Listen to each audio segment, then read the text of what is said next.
এই করিডোর নিয়ে আবার আন্দোলন না করতে হয়। তাই সরকারের কাছে করিডোরের প্রশ্নে আমি অনুরোধ জানাবো, বিচার বিবেচনা করে যে সরকার গঠন করবে যে দল, আপনার অধীনে নির্বাচন দিয়ে সেই সরকারকে এই বিষয়ে সিদ্ধান্ত দেওয়ার জন্য আমি বিনয়ের সহিত আপনাকে অনুরোধ জানাই। আওয়ামী লীগের নেতাদেরকে গ্রেফতার করা হয় না।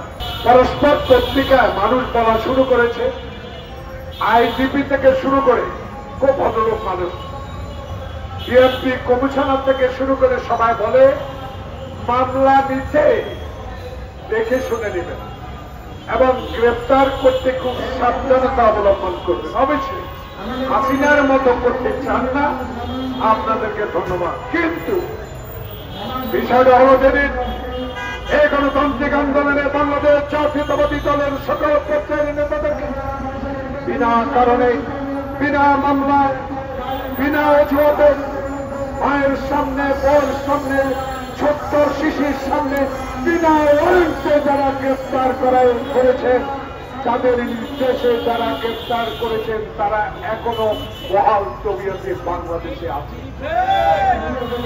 তাদের বিষয়ে আপনাদেরকে 8 মাসও কেন সিদ্ধান্ত নিতে পারলেন না?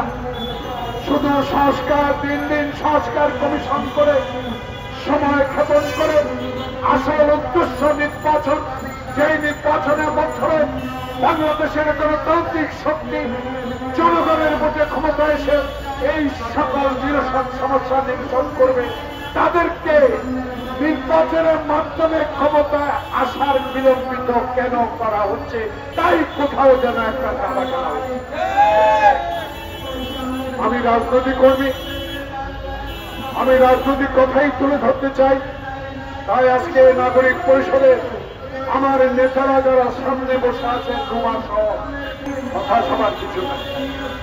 গতকালকে আরেকবার প্রমাণিত হল বাংলাদেশে, যিনি গণতন্ত্রের জন্য 16 বছর লড়াই করেছেন, যিনি নিজের সন্তানকে হারিয়েছেন, যিনি তার বড় ছেলেকে 111 সরকার মেরুদণ্ড ভেঙে দিয়ে বিদেশে পাঠিয়ে দিয়েছেন, যাকে বিনা কারণে 5টি বছর কারাগারে রাখা হয়েছে, যাকে বিনা চিকিৎসা মৃত্যুর দিকে ঠেলে দিয়েছিল, এই কথাগুলো আপনাদের স্মরণ করা উচিত।